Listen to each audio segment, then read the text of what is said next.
Sa isang tahimik na baryo na napapalibutan ng malawak na palayan at makapal na kagubatan, matatagpuan ang isang munting kubo na yari sa kawayan at kogon. Doon naninirahan si Isay, isang dalagang labandera na kilala sa kanyang sipag, kabutihan at tahimik na anyo. Araw-araw, bago pa man sumikat ang araw, bumabangon na si Isay upang mag-igib ng tubig at maghanda para sa kanyang gawain. Bitbit ang kanyang lumang batya, sabong panlaba at ilang damit ng mga kapitbahay, naglalakad siya patungo sa ilog na matatagpuan sa gilid ng baryo. Hindi madali ang kanyang buhay. Ulila na siya mula pagkabata at ang maliit na kinikita niya sa paglalaba ang tanging bumubuhay sa kanya. Ngunit sa kabila ng lahat, hindi siya kailanman nagreklamo. May kakaiba siyang lakas na tila nagmumula sa kanyang puso, isang tahimik na pagtanggap sa kanyang kapalaran. Sa tabi ng ilog ay may isang matandang balete, isang napakalaking puno na tila ba mas matanda pa sa mismong baryo.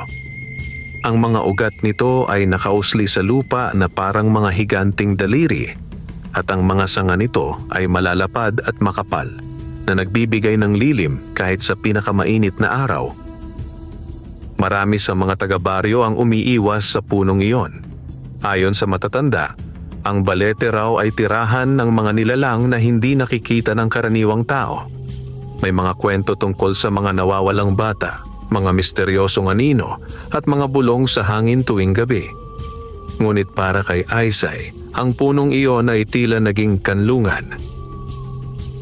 Tuwing tanghali, matapos ang mahabang oras ng paglalaba, doon siya nagpapahinga. Uupo siya sa ilalim ng balete, ipipikit ang kanyang mga mata at hahayaang haplusin ng malamig na hangin ang kanyang mukha. Hindi siya natatakot. Marahil dahil sanay na siya sa pag-iisa. Isang araw, habang siya ay nagpapahinga sa ilalim ng puno, may narinig siyang mahinang yabag. Dahan-dahan niyang iminulat ang kanyang mga mata at napatingin sa paligid. Sa unay wala siyang nakita. Ngunit nang muli siyang kumurap, may isang binatang nakatayo sa di kalayuan.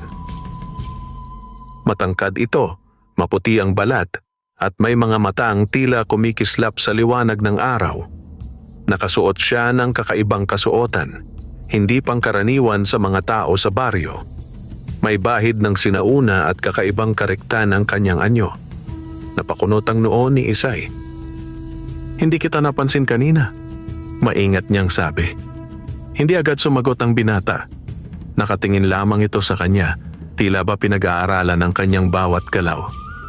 "Ako si Kyle." Sa wakas ay sambit nito, mahina ngunit malinaw. May kakaibang lamig ang kanyang tinig, hindi nakakatakot, ngunit hindi rin pangkaraniwan. "Ako naman si Isay," tugon niya. Sandaling katahimikan ang namagitan sa kanila. "Hindi ka ba natatakot?" tanong ni Kyle. "Sa ano?" Gulat na balik ni Isay. "Sa punong ito," sagot niya, bahagyang itinuro ang balete. Napatingin si Isay sa paligid. "Hindi naman. Dito ako nagpapahinga araw-araw." Napabuntong hininga si Kyle, tila may iniisip na malalim. "Kakaiba ka," sabi niya. "Bakit mo naman nasabi?" Bahagyang ngumiti si Isay. "Karamihan sa mga tao ay umiiwas dito. Ngunit ikaw parang tinatanggap ka ng lugar na ito." Napaisip si Isay sa sinabi ng binata. Hindi niya alam kung paano sasagutin iyon. "Siguro dahil wala naman akong ibang mapupuntahan?" Mahina niyang sagot. Muling natahimik si Kyle. Sa pagkakataong iyon, napansin ni Isay na tila nag-iiba ang hangin sa paligid. Mas malamig, mas tahimik. Parang may kakaibang presensya na hindi niya maipaliwanag. Ngunit hindi siya nakaramdam ng panganib. Sa halip, may kakaibang kapanatagan. "Pwede ka bang umupo?" tanong niya kay Kyle. Bahagyang nag-alinlangan ang binata bago siya dahan-dahang lumapit at umupo sa tabi ni Isay. Mula noon, nagsimula ang kanilang kakaibang pagkakaibigan. Araw-araw, tuwing magpapahinga si Isay sa ilalim ng balete, naroon si Kael. Minsan ay tahimik lamang silang magkatabi.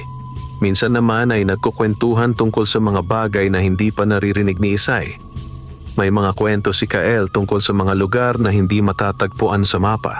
Mga kagubatang may kumikislap na ilaw, mga ilog na tila umaawit at mga nilalang na hindi nakikita ng karaniwang mata. Sa bawat kwento niya, mas lalo pang nahuhumaling si Isay. Ngunit may isang bagay na hindi niya mapaliwanag. Hindi kailanman nagsasalita si Kael tungkol sa kanyang sarili. "May pamilya ka ba?" minsang tanong ni Isay. Saglit na tumahimik si Kael bago sumagot. "Meron." "Saan sila nakatira?" Hindi agad sumagot ang binata. Sa halip tumingin ito sa puno ng balete. "Malapit lang," sabi niya. Hindi na muling nagtanong si Isay. Ngunit sa kanyang puso, nagsimulang umusbong ang isang kakaibang damdamin. Isang paghanga, isang pag-usisa, at isang pagnanais na mas makilala ang binatang tila nababalot ng lihim. Lumipas ang mga araw, at unti-unting naging mahalaga si Kael sa kanyang buhay. Hindi na lamang siya isang estranghero. Hindi na lamang siya isang kaibigan. May kung anong nag-uugnay sa kanila na hindi kayang ipaliwanag ng salita.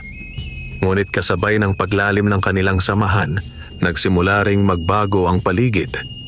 May mga pagkakataong tila mas nagiging madilim ang lilim ng balete. May mga bulong sa hangin na hindi maunawaan ni Isay. At sa tuwing uuwi siya, may kakaibang pagod na hindi niya maramdaman noon. Isang gabi, habang siya ay nakahiga sa kanyang kubo, may narinig siyang mahina ngunit malinaw na tinig. "Isay!" Napabalikwas siya. Walang tao sa loob ng kanyang kubo. Ngunit sigurado siya, may tumawag sa kanyang pangalan. At sa kaibuturan ng kanyang puso, alam niya kung sino iyon. Kinabukasan, mas maaga siyang nagtungo sa ilog. At tulad ng inaasahan niya, naroon si Kael. Nakatayo sa ilalim ng balete, tila ba naghihintay. Ngunit sa pagkakataong iyon, iba ang kanyang anyo. Mas seryoso, mas mabigat ang kanyang mga mata. "Isay," tawag nito. "Ano yun?" tanong niya. Saglit na tumahimik si Kael bago siya tumingin sa mismong puno. "May dapat kang malaman." Biglang bumigat ang pakiramdam ni Isay. Parang may paparating na bagay na hindi niya kayang iwasan. At sa ilalim ng matandang balete, magsisimula ang isang lihim na magbabago sa kanyang buhay magpakailanman. Maagang maaga pa lamang ay nasa tabi na ng ilog si Isay. Hindi pa ganap na sumisikat ang araw, ngunit ang manipis na liwanag sa silangan ay sapat upang makita ang mahinang usok na umaangat mula sa mga bubong ng mga bahay sa baryo. Tahimik ang paligid, at tanging lagaslas ng tubig at huni ng mga ibong nagigising ang maririnig. Sa ibang araw, ang ganitong katahimikan ay nakapagpapakalma sa kanyang puso. Ngunit sa umagang iyon, may kabang hindi maipaliwanag na bumabalot sa kanya. Magdamag niyang inisip ang tinig na tumawag sa kanyang pangalan. Hindi iyon panaginip. Hindi iyon bunga ng pagod. Malinaw niyang narinig ang pagbigkas sa kanyang pangalan, at ang paraan ng pagtawag na iyon ay hindi niya malilimutan. "Kael." Bitbit niya ang batya ng maruruming damit, ngunit wari hindi niya namamalaya ng bigat niyon. Sa kanyang isip ay iisa lamang ang tanong. Ano ang nais sabihin ng binata? Ano ang lihim na matagal nitong inililihim sa kanya? Pagdating niya sa matandang balete, nakita na niya agad si Kael. Nakatayo ito sa ilalim ng punong tila isang anino na isinilang mula sa pagitan ng liwanag at dilim. Tahimik lamang ito, at ang mukha nito ay hindi katulad ng dati. Wala roon ang marahang ngiti, ni ang banayad na lambing sa mga mata. Sa halip, mayroon itong anyong mabigat. Tila ba may dalang pa siyang hindi nito nais gawin, ngunit kinakailangang tuparin. Huminto si Isay sa ilang hakbang ang layo. "Maaga ka ngayon," marahan niyang sabi, bagaman alam niyang hindi iyon ang tunay na nais niyang sabihin. Tumingin si Kael sa kanya. Hindi ako umalis. Napatigil si Isay. Hindi ka umalis? Ulit niya. Umiling ang binata. Nandito lang ako buong gabi. May dumaloy na malamig na kilabot sa batok ni Isay. Saglit niyang pinagmasdan ang paligid.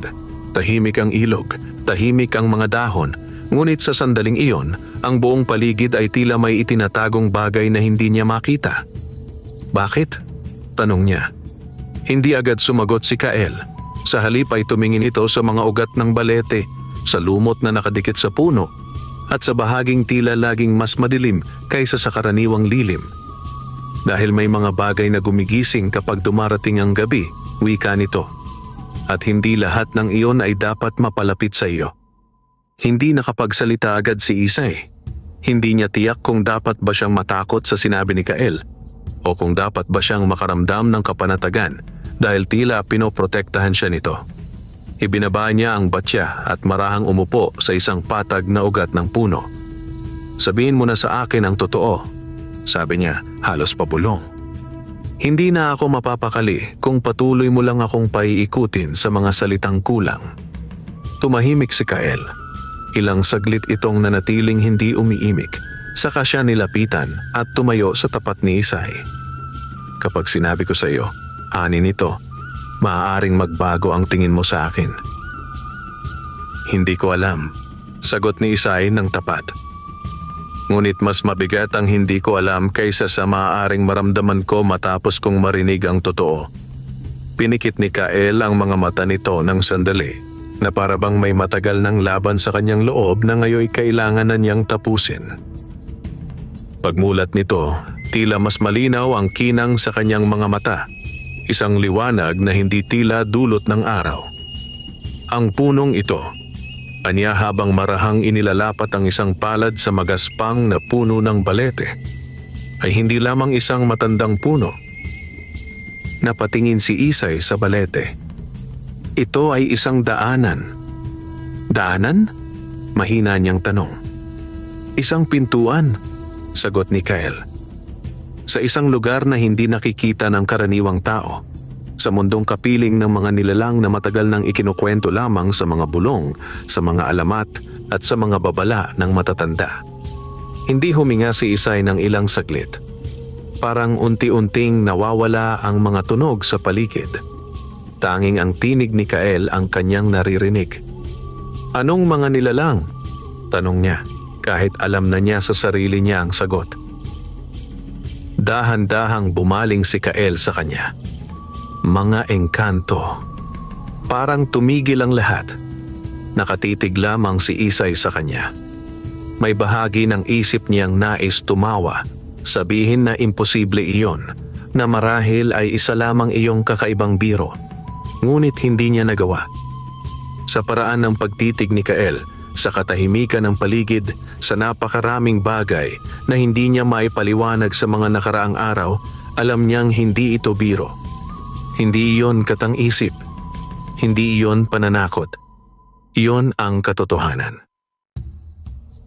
At ikaw, unti-unti niyang sabi, ako ay isa sa kanila, tugon ni Kael. Napayuko si Isay at saka muling tumingin sa binata. Pilit niyang hinahanapan ng bakas ng kasinungalingan ang mukha nito. Ngunit wala. Hindi maaari, bulong niya. Ikaw ay parang tao. Marami sa amin ang kayang magmukhang tao, ani Kael. Ngunit hindi ibig sabihin yon ay kabilang kami sa inyong daigdig. Napahawak si Isay sa gilid ng batya. Hindi sa dahil gusto niyang kumapit, kundi dahil tila lumulutang ang kanyang pakiramdam. Naalala niya ang mga kwento ng matatanda, ang mga engkantong mapang-akit, ang mga nilalang na nagdadala ng ganda at panganib, ang mga punong hindi dapat gambalain, ang mga lugar na hindi dapat pasukin, at naalala rin niya ang mga gabi ng kakaibang panaginip. Ang mga sandaling tila may mga matang nakatingin sa kanya mula sa dilim, ang malamig na hanging hindi pangkaraniwan, ang pakiramdam na may kumikilala sa kanya ang lugar na iyon. Lahat ng iyon ay unti-unting nagkaroon ng anyo, Bakit mo ako nilapitan? Tanong niya matapos ang mahabang katahimikan. Sa unang pagkakataon mula nang magsimula ang kanilang pag-uusap, nakita ni Isay ang pag-aalinlangan sa mukha ni Kyle. Hindi ako iyon binalak, mahina nitong sabi. Noong una, pinagmamasdan lamang kita. Pinagmamasdan? Oo, araw-araw kang dumarating dito. Hindi ka natatakot. Hindi ka nagpapaalipin sa mga sabi-sabi ng tao sa baryo. Umuupo ka rito na para bang ang punong ito ay isang kaibigan, hindi isang sumpa. Napayuko si Isay. Dahil pagod lang ako sa buhay, tugon niya. At dito lang ako nakahihinga ng maayos. Tiyak iyan ang dahilan kung bakit ka napansin ng puno, sabi ni Kyle. Napatingala siya. Paanong napansin? Muling hinaplos ni Kyle ang puno ng balete. May mga lugar na pumipili. May mga daanang hindi basta nagpapakita sa kahit sino.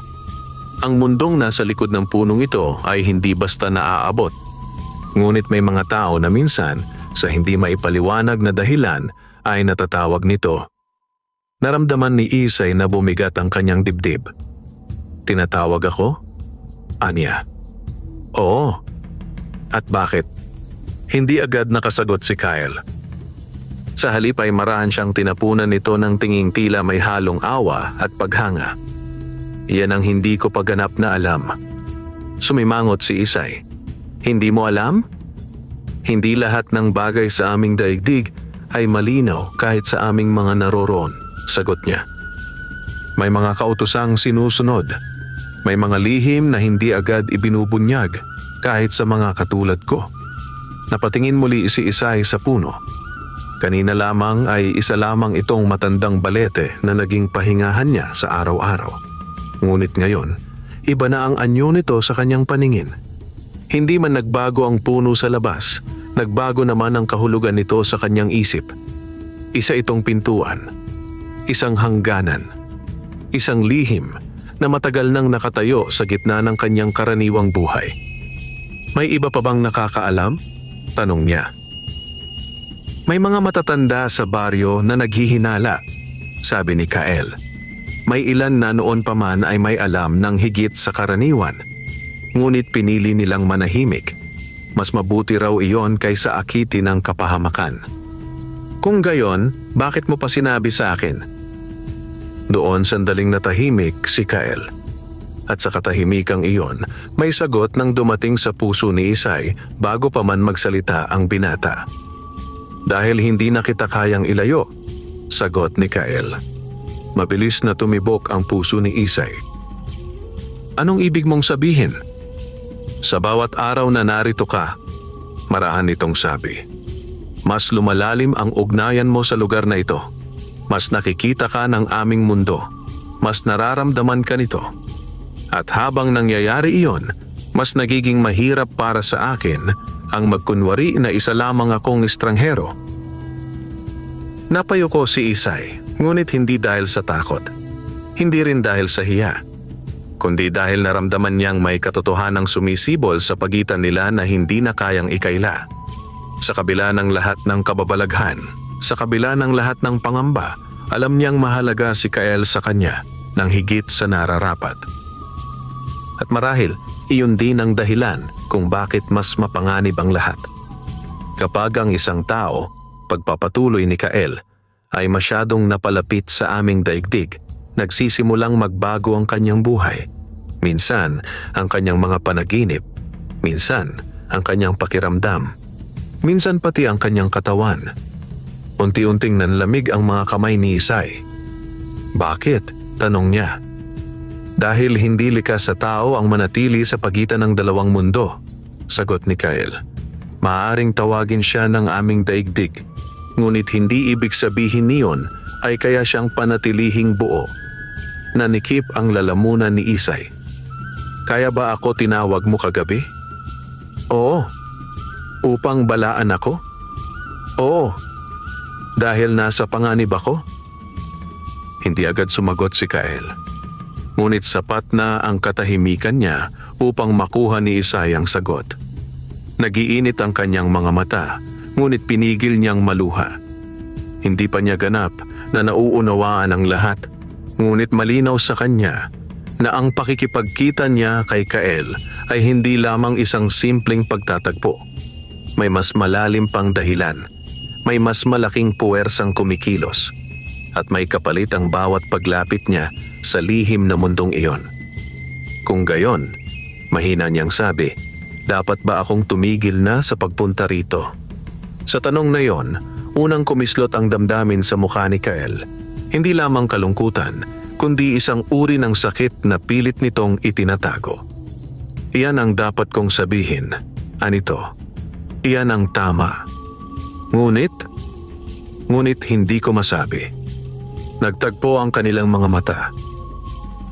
May mga salitang hindi binibigkas, ngunit unti-unting nagiging malinaw.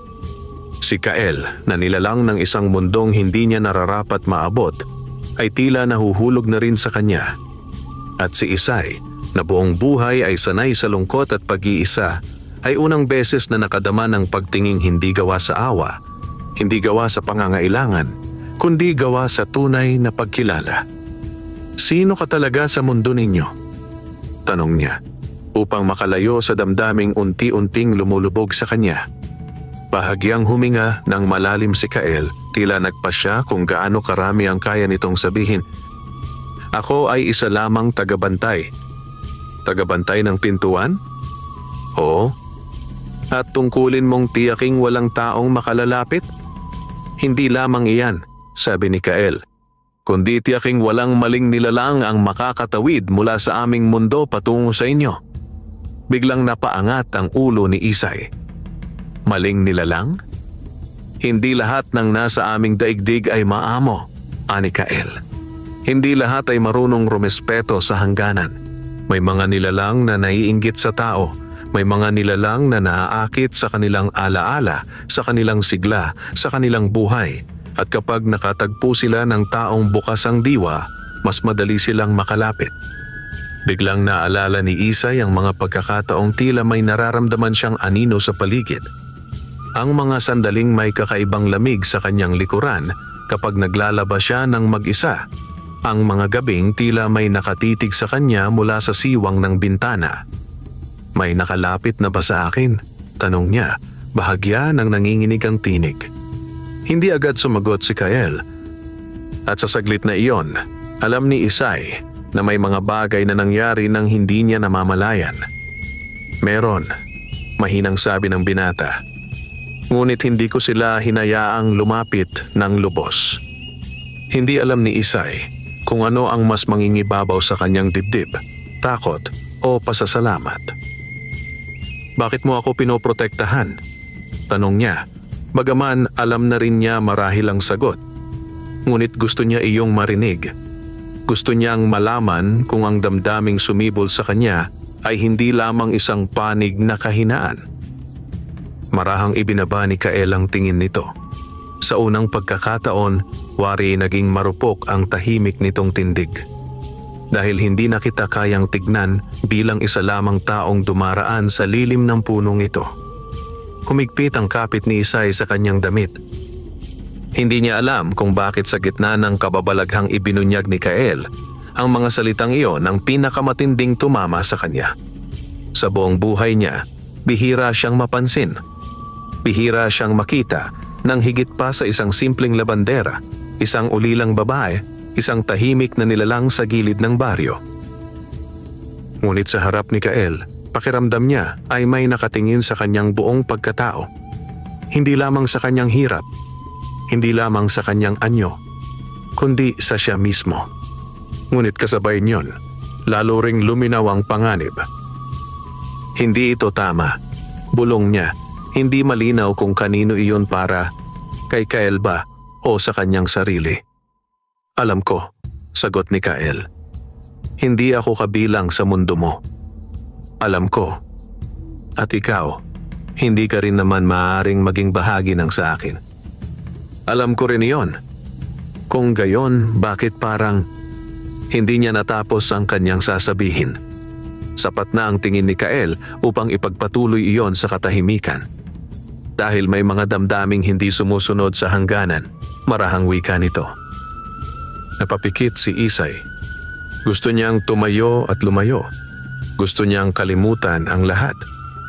Gusto niyang isipin na isa lamang itong kakaibang panaginip na lilipas din pagsapit ng gabi. Ngunit nang muling dumilat siya, naroon pa rin si Kael. Naroon pa rin ang matandang balete. Naroon pa rin ang ilog, ang umaga, at ang katotohanang ang kanyang buhay ay hindi na katulad ng dati. May papakita ako sa iyo, sabi ni Kael. Bahagyang umurong si Isay. Ano? Isang bagay na makapagpapatunay sa lahat. Napatingin siya sa puno. Ano iyon? Hindi sumagot si Kael. Sa halip ay iniunat nito ang kamay patungo sa isa sa mga nakausling ugat ng balete, sa bahaging madalas niyang sandalan tuwing siya ay nagpapahinga. Noong unay wala siyang nakikitang kakaiba rito, ngunit nang idikit ni Kael ang palad nito sa puno, may marahang pagbabago sa hangin. Ang mga dahon ay tila napigil sa pagkilos. Ang liwanag ng umaga ay tila lumabo.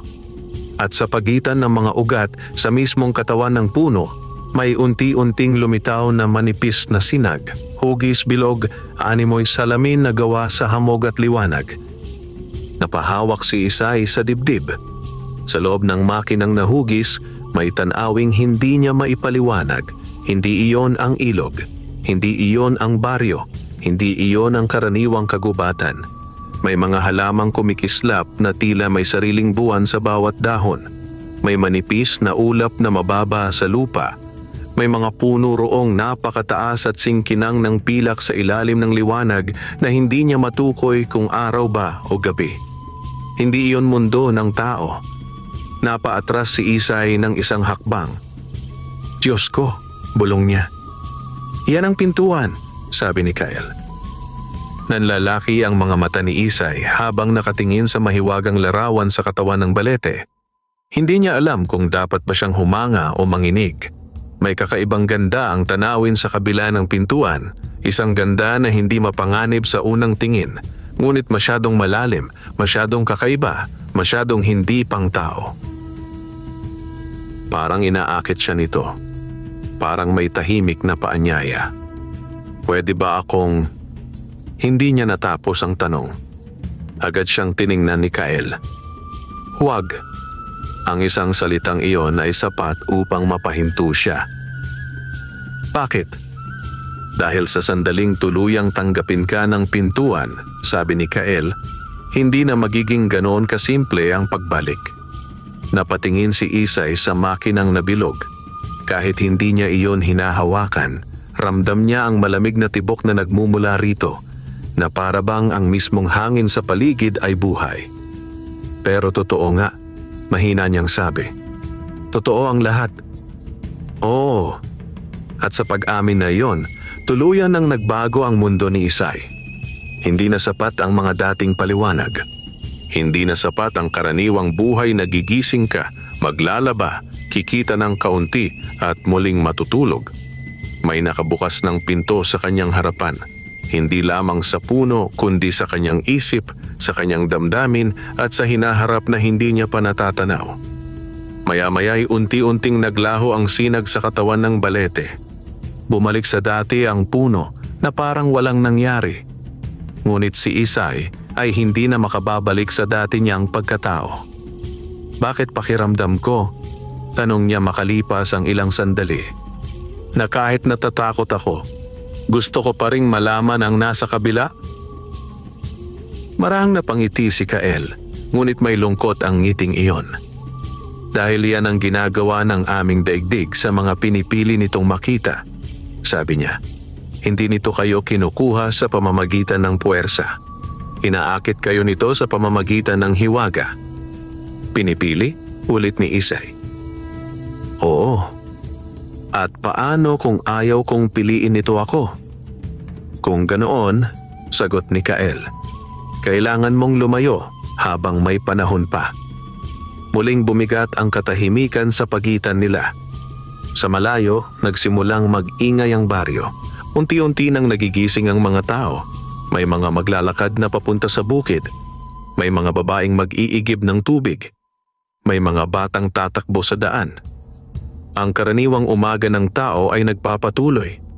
Ngunit para kay Isay, wari na hati na ang kanyang buhay sa dalawa. Ang dating Isay na naniniwalang payak lamang ang kanyang mundo. At ang bagong Isay na nakakita ng pintuan sa likod ng balete. Ano ang mangyayari ngayon? Tanong niya. Hindi ko alam, tapat na sagot ni Kael. Ngunit mula sa araw na ito, hindi ka naligtas sa pagiging walang alam. Tumango si Isay, kahit hindi niya lubos maintindihan ang ibig sabihin yon. Inangat niya ang kanyang batya. Kailangan ko nang maglaba, sabi niya. Bagaman parang napakalayo na ng dating kabuluhan ng gawaing iyon. Bahagyang tumabi si Kael upang bigyang daan siya. Ngunit bago siya tuluyang lumakad patungo sa ilog, muli siyang nagsalita. Kael, tumingin ang binata. Kapag lumayo ako rito, sabi ni Isay, mawawala ba ang lahat? Matagal bago sumagot si Kael. Maaaring humina, Anito. Ngunit ang mga bagay na minsan mo nang nakita ay hindi na lubusang nawawala. Tumango si Isay.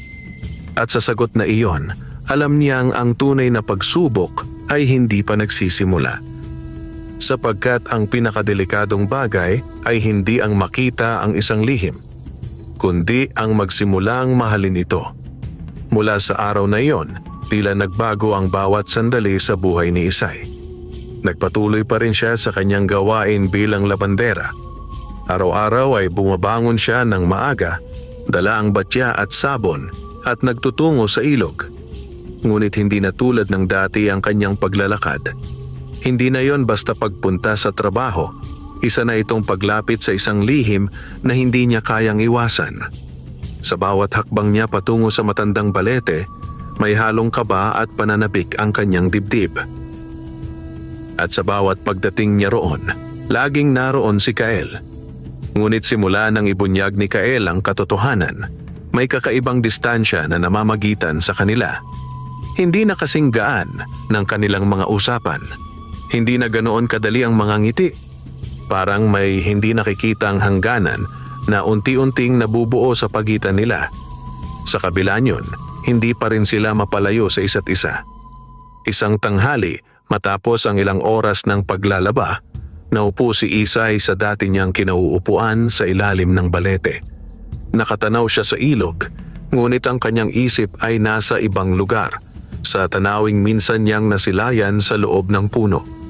Hindi niya iyon makalimutan. Ang kumikislap na liwanag, ang mga halamang tila buhay, ang pakiramdam na may tumatawag sa kanya mula sa kabilang panig. Iniisip mo pa rin iyon.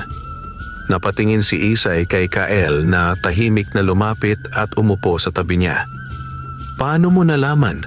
Tanong niya. Dahil ganyan din ang naging anyo ng mga mata ng iba noon. Sagot nito. May iba pa? Agad na tanong ni Isay. Sandaling tumahimik si Kael bago sumagot. May mga tao na minsan nang nakakita ng pintuan. At ano ang nangyari sa kanila? Hindi agad sumagot ang binata. Sa halip, tumingin ito sa malayo, sa direksyong tila hindi nakikita ni Isay. May ilan na piniling lumayo, sabi niya. At unti-unting nakalimot. Unti-unti? Oo, hindi agad nawawala ang alaala, ngunit habang tumatagal, humihina ang ugnayan. Napahinga ng bahagya si Isay. At ang iba? Tanong niya. Muling natahimik si Kael. At ang iba, marahan nitong sabi, ay piniling sumunod sa tawag. Hindi na kailangang itanong ni Isay kung ano ang nangyari sa mga iyon. Nararamdaman na niya ang sagot. Hindi na sila bumalik.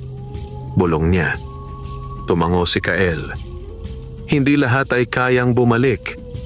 Biglang bumigat ang hangin sa paligid. Ang dating malamig na simoy ay tila naging mas mabigat, mas tahimik, mas puno ng kahulugan. Kael, mahina niyang sabi. Kung sakaling pumasok ako roon, Ano ang mangyayari sa akin? Dahan-dahang bumaling si Kael sa kanya. Sa mga mata nito, may halong pag-aalala at pag-iingat. Magbabago ka, sagot niya. Paano? Hindi ko masasabi ng buo, ani Kael. Ngunit ang katawan ng tao ay hindi likas na tumagal sa aming daigdig. Maaaring sa una ay wala kang maramdaman. Ngunit habang tumatagal, unti-unting hihina ang iyong lakas. Parang may kumukuha sa iyo, hindi agad-agad, kundi paunti-unti. Napahawak si Isay sa kanyang dibdib. Parang nagkakasakit? Oo, ngunit hindi karaniwang sakit. Isang uri ng pagkasira na hindi nakikita ng karaniwang mata. Naalala ni Isay ang sinabi ni Kael noong nakaraang araw, na ang tao ay hindi maaaring manatili sa pagitan ng dalawang mundo ng matagal. Kung ganoon, bakit may mga pumapasok pa rin? Tanong niya.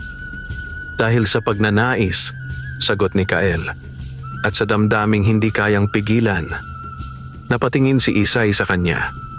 Hindi niya kailangang itanong kung anong damdamin iyon. Pareho nilang alam. Muling natahimik ang paligid, ngunit sa katahimikang iyon, may kakaibang tunog na unti-unting lumitaw. Isang mahina, halos hindi marinig na bulong. Napakunot ang noo ni Isay. May naririnig ka ba? Tanong niya. Biglang tumayo si Kael. Oo, sagot nito. Mas seryoso na ang tinig. Ang mga dahon ng balete ay hindi gumagalaw, ngunit ang hangin sa paligid ay tila nagiging mas malamig. May kung anong presensya na unti-unting lumalapit, hindi nakikita, ngunit nararamdaman. Isay! Napalingon siya. Walang tao, ngunit malinaw ang tawag. Isay! Mas malinaw, mas malapit. Napahawak siya sa braso ni Kael. Narinig mo iyon? Tumango si Kael. Lumayo ka sa puno, utos nito. Ngunit bago pa siya makakilos, may kumislap na bahagyang liwanag sa isa sa mga ugat ng balete. Hindi kasing linaw ng ipinakita ni Kael noong nakaraan, ngunit sapat upang makatawag pansin. At mula sa liwanag na iyon, may tila anyong gumagalaw. Hindi malinaw, hindi buo, ngunit sapat upang malaman na hindi iyon karaniwang anino. Nanlamig ang buong katawan ni Isay. Ano iyon? Nanginginig niyang tanong. Hindi agad sumagot si Kael. Sa halip, humakbang ito pasulong, bahagyang hinaharangan si Isay. Isang nilalang mula sa kabilang panig, sagot nito. Hindi ito dapat narito. Parang may malamig na hangin na dumaan sa pagitan nila. Muling narinig ni Isay ang bulong. Isay, lumapit ka. Napapikit siya. Ang tinig ay hindi nakakatakot. Sa halip, parang may halong pangaakit. Parang may nag-aanyaya sa kanya na lumapit, na huwag matakot, na sumunod lamang. Kael, mahina niyang sabi. Huwag kang makikinig. Mabilis na sagot ng binata. Hindi lahat ng tumatawag sa iyo ay may mabuting layunin. Ngunit sa kabila ng babala, may bahagi ng puso ni Isay na gustong lumapit. Hindi niya maipaliwanag kung bakit. Hindi niya kilala ang tinig, ngunit parang may kakaibang pamilyar na pakiramdam dito. Parang matagal na siyang hinihintay. Isang hakbang. Iyon lamang ang nagawa niya bago siya nahawakan ni Kael sa pulso. Isay, marinitong sabi. Tumigil ka. Nagtagpo ang kanilang mga mata. At sa sandaling iyon, tila nabasag ang mahiwagang hatak ng tinig. Parang bigla siyang nagising mula sa isang malalim na pagkakahimbing. Ano? Ano ang nangyari sa akin? Tanong niya, hingal na hingal. Tinatawag ka, sagot ni Kael, at sinubukan kang akitin. Muling kumislap ang liwanag sa ugat ng balete, ngunit sa pagkakataong iyon, inilapit ni Kael ang kanyang kamay sa puno. May kakaibang enerhiyang dumaloy mula sa kanya at unti-unting naglaho ang liwanag. Kasabay niyon, nawala ang bulong. Muling bumalik ang karaniwang tunog ng ilog at hangin. Ngunit ang takot ay naiwan sa dibdib ni Isay. "Bakit ako?" tanong niya. "Dahil bukas ka," sagot ni Kael. "Dahil nakita ka na ng aming mundo. Ngunit sabi mo, pinoprotektahan mo ako. At ginagawa ko iyon." Marin niyang sagot. "Ngunit hindi ko kayang bantayan ang lahat ng sandali." Napaupo si Isay sa lupa, tila nawalan ng lakas. Ngayon ay malinaw na sa kanya. Hindi lamang si Kael ang naroroon sa likod ng balete. Hindi lamang kagandahan ang naghihintay sa kabilang panig. May mga nilalang na maaaring magdala ng panganib. Mga nilalang na kayang umakyat, manghikayat, at maaaring sumira sa kanya. "Hindi ako ligtas," bulong niya. Tahimik na lumapit si Kael at lumuhod sa harap niya. "Habang lumalapit ka sa mundong ito," sabi niya, "lalo kang nakikita ng iba." Napatingin si Isay sa kanya. May halong luha sa mga mata. "Kung gayon, ano ang dapat kong gawin?" Matagal bago sumagot si Kael. At sa bawat sandaling lumilipas, tila mas bumibigat ang sagot na kailangan niyang ibigay. May dalawang landas. Sa wakas ay sabi niya, "Tuluyang lumayo o tuluyang lumapit." Napapikit si Isay. Parang napakabilis ng lahat. Kahapon lamang ay isa siyang simpleng labandera. Ngayon tila nasa pagitan na siya ng dalawang mundong parehong hindi niya ganap na nauunawaan. "Hindi ba pwedeng manatili lang ako rito?" tanong niya, halos nagmamakaawa. Umiling si Kael. Hindi sa mahabang panahon. Muling bumigat ang katahimikan. Sa malayo, naririnig ang mga tawanan ng mga bata sa baryo. Ang tunog ng normal na buhay na dati niyang kinabibilangan. At dito, sa ilalim ng balete, naroroon ang isang lihim na handang baguhin ang lahat. "Kael," mahina niyang sabi, "kung pipiliin kong lumayo, mawawala ka ba?" Hindi agad sumagot ang binata. At sa saglit na iyon, alam na ni Isay ang sagot. "Maaaring hindi na kita makita." Sa wakas ay sabi ni Kael. Tumulo ang isang luha mula sa mata ni Isay. Hindi niya inasahan na sa maikling panahong nakilala niya ang binata, ganito kabigat ang magiging kahulugan nito sa kanyang buhay. "Kung pipiliin kong lumapit," tanong niya. Mas lalong naging mabigat ang katahimikan. "Maaaring manatili ako sa tabi mo," sagot ni Kael. Ngunit hindi ko matitiyak ang mangyayari sa iyo." Napayuko si Isay. Sa unang pagkakataon sa kanyang buhay, naharap siya sa isang desisyon na hindi lamang tungkol sa kabuhayan, hindi lamang tungkol sa araw-araw na pakikipaglaban, kundi tungkol sa mismong kapalaran ng kanyang pagkatao. At sa kabila ng lahat, isang bagay ang malinaw sa kanya. Hindi na siya ang dating Isay. Dahil minsan na niyang narinig ang tawag ng lihim. At ang mga tawag na iyon, kapag narinig na, ay hindi na madaling kalimutan. Mula sa araw na iyon, hindi na naging payapa ang mga sumunod na araw ni Isay. Bagaman pilit niyang ipinagpapatuloy ang kanyang pang-araw-araw na gawain, unti-unti niyang naramdaman ang pagbabago sa kanyang sarili. Sa simula ay tila simpleng pagod lamang. Mas mabigat ang kanyang mga braso habang nagkukusot ng damit, mas mabilis siyang hingalin at mas madalas siyang mapaupo upang magpahinga. Ngunit habang lumilipas ang mga araw, napansin niyang may kakaiba sa kanyang nararamdaman. Hindi iyon pangkaraniwang pagod. May mga sandaling tila lumalamig ang kanyang mga kamay kahit mainit ang sikat ng araw. May mga pagkakataong parang may humihila sa kanyang dibdib. Hindi masakit, ngunit may bigat na hindi maipaliwanag. At higit sa lahat, ang kanyang mga panaginip ay nagsimulang magbago. Sa gabi, hindi na lamang siya basta natutulog. Nakikita niya ang lugar sa kabila ng balete. Madalas siyang nananaginip ng kagubatang may kumikislap na liwanag, ng mga punong tila humihinga, at ng hangin na may dalang mga bulong na hindi niya maintindihan. Sa kanyang panaginip, naroon siya, naglalakad, tumitingin, at tila hinahanap ang isang bagay na hindi niya matukoy. At sa bawat paggising niya, may kakaibang pangungulila sa kanyang dibdib. Parang may naiwan siya sa lugar na iyon. Parang may bahagi ng kanyang sarili na hindi naganap na naririto sa mundong kinagisnan niya. Isang umaga, habang siya ay naglalaba sa ilog, bigla siyang napahinto. Nanlamig ang kanyang mga kamay. Ang tubig na kanina'y malinaw ay tila nag-iba ang anyo. Sa kanyang paningin, saglit itong naging mas malalim ang kulay. Parang may aninong gumagalaw sa ilalim. Napapikit siya at marahang umiling. Nang muli niyang iminulat ang kanyang mga mata, bumalik sa dati ang tubig. Ngunit ang pakiramdam ay naiwan. Isay. Napalingon siya. Naroon si Kael, nakatayo sa ilalim ng balete, ngunit hindi ito lumalapit. Nakatingin lamang ito sa kanya, tila may hinahanap sa kanyang mukha. Mabilis na lumapit si Isay.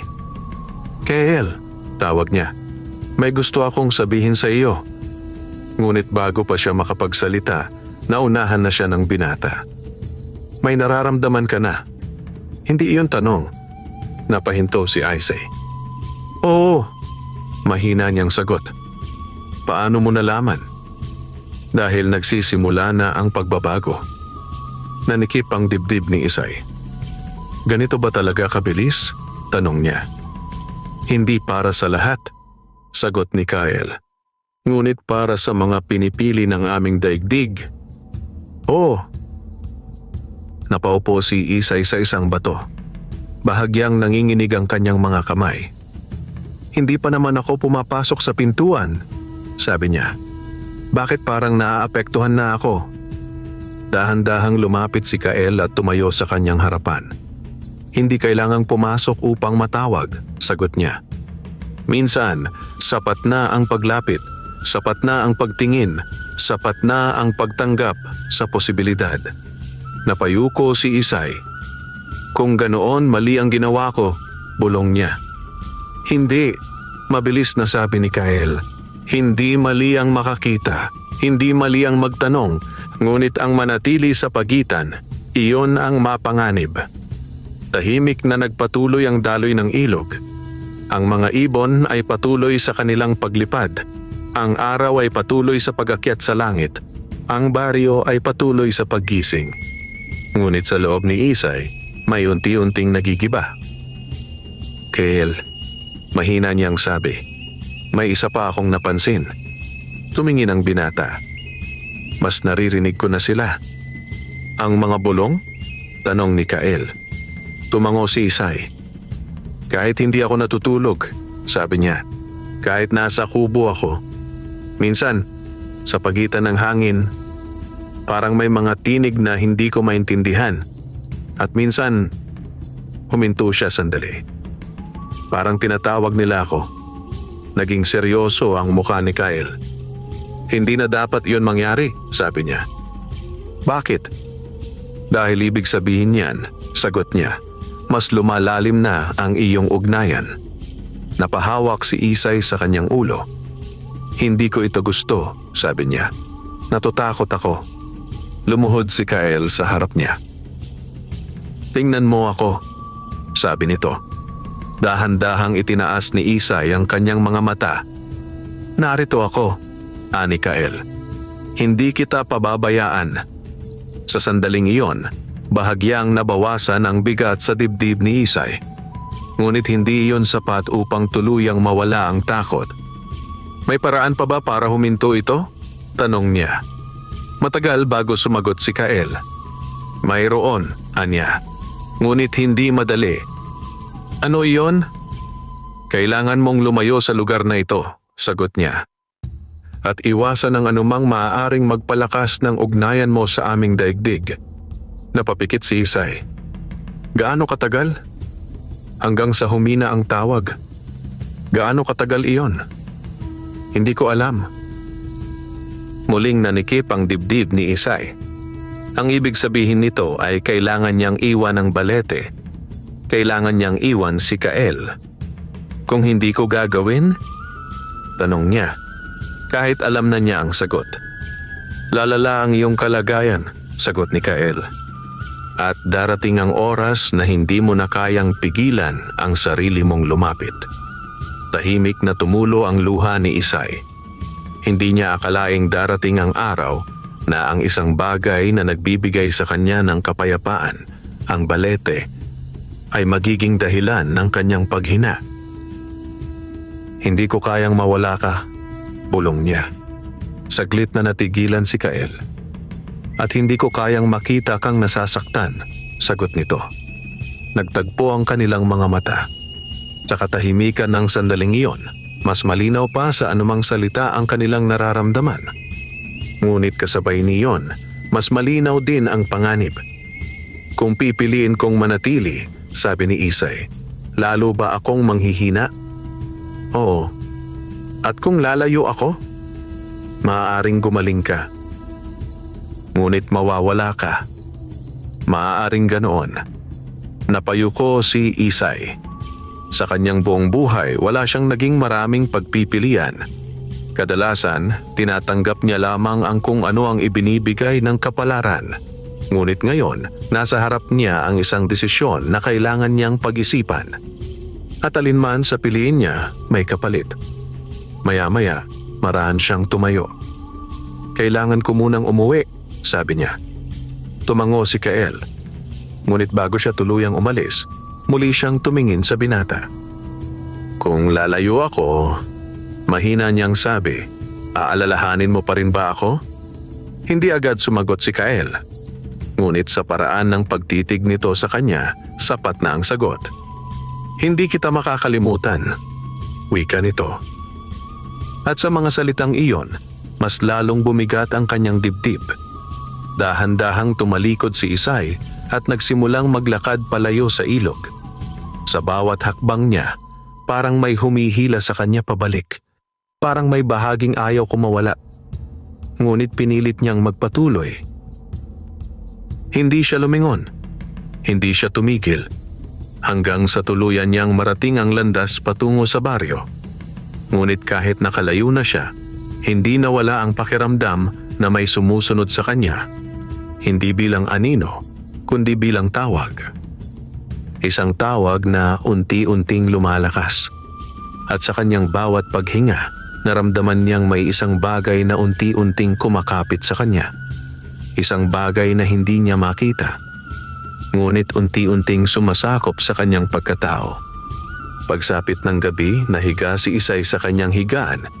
Pilit ipinipikit ang kanyang mga mata. Lalayo ako, bulong niya sa sarili. Kailangan kong lumayo. Ngunit kahit sabihin niya iyon, hindi niya mapigilan ang pag-alala kay Kael. Sa kanyang ngiti, sa kanyang tinig, sa paraan ng pagtingin nito sa kanya. At higit sa lahat, sa mundong minsan niyang nasilayan. Unti-unti siyang nakatulog. At muli, naroon siya. Sa kagubatan ng liwanag. Ngunit sa pagkakataong iyon, hindi na siya nag-iisa. May mga anyo sa paligid. Hindi malinaw. Hindi ganap na tao. Ngunit nakatingin sa kanya. At sa gitna ng mga iyon, may isang tinig na mas malinaw kaysa sa iba. Lumapit ka. Biglang napamulat si Isay. Hingal na hingal. Basa ng pawis ang kanyang noo. At sa kanyang dibdib, naroon ang isang katotohanang hindi niya na maitatanggi. Hindi na lamang siya tinatawag. Unti-unti na siyang kinukuha. Kinabukasan, hindi na nagtungo si Isay sa ilog. Sa unang pagkakataon sa loob ng maraming taon, nanatili siya sa kanyang kubo kahit sumikat na ang araw.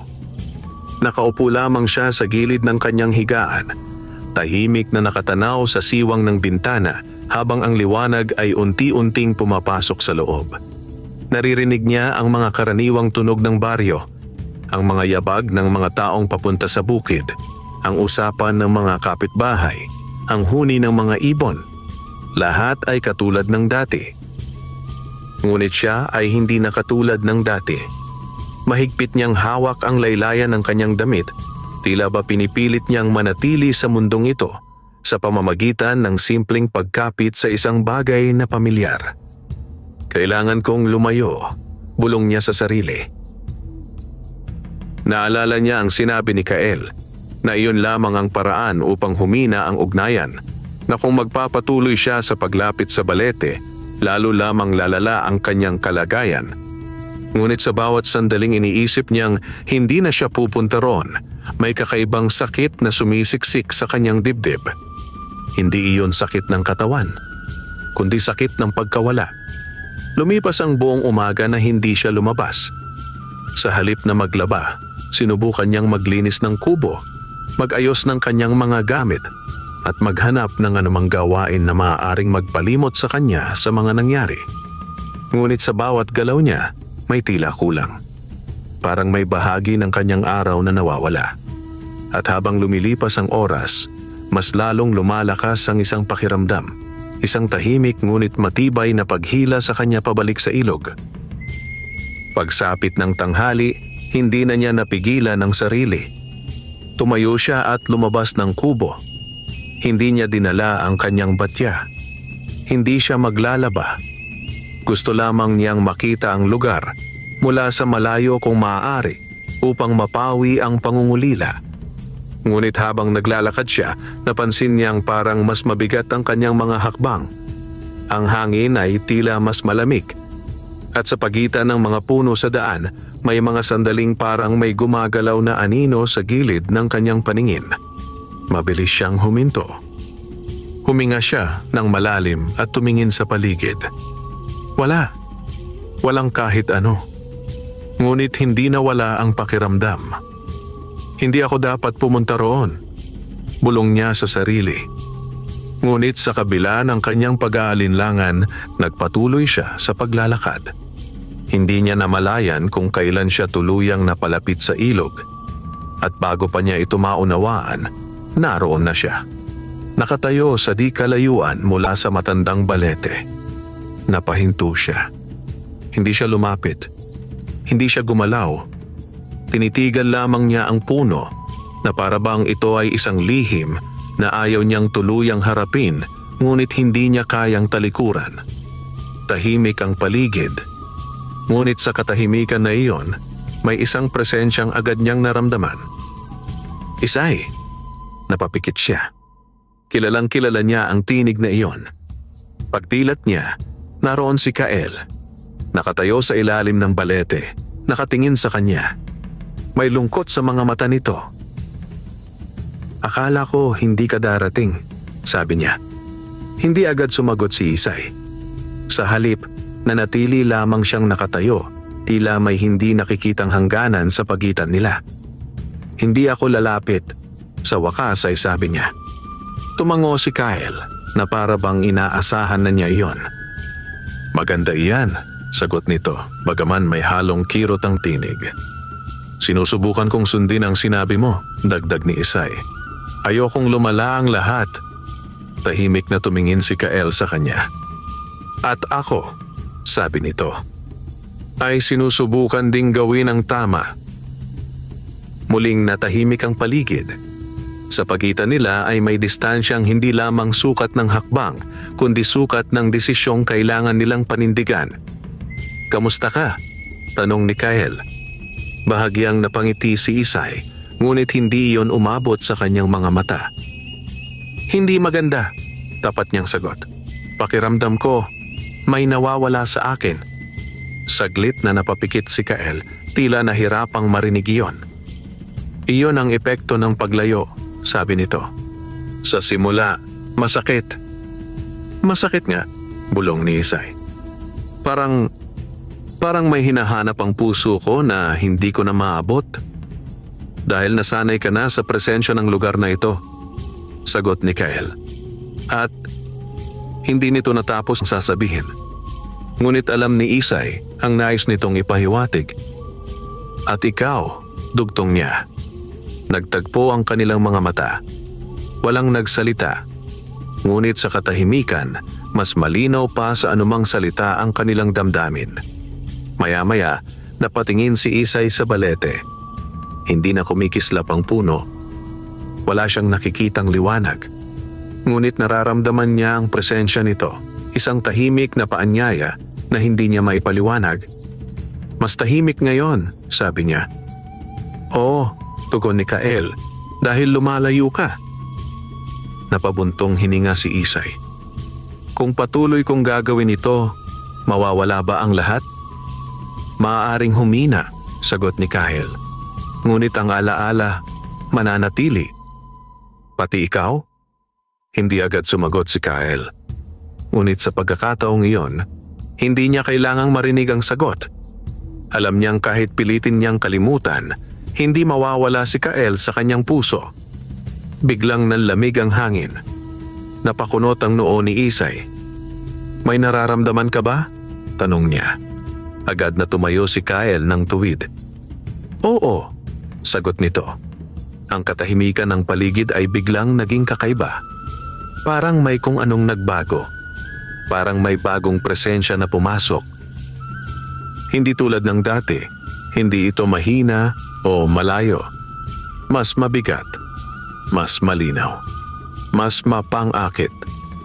Isay, muling narinig ni Isay ang bulong.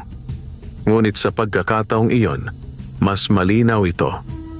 Mas malapit. Parang nasa likuran lamang niya. Mabilis siyang napalingon. Wala. Ngunit nang muli siyang tumingin sa balete, may nakita siyang bahagyang liwanag na unti-unting lumilitaw sa pagitan ng mga ugat. Hindi ito dapat mangyari, mahina, ngunit mariing sabi ni Kael. Bakit? Tanong ni Isay, kinakabahan. Dahil lumalayo ka na, sagot nito. Hindi dapat lumalakas ang tawag.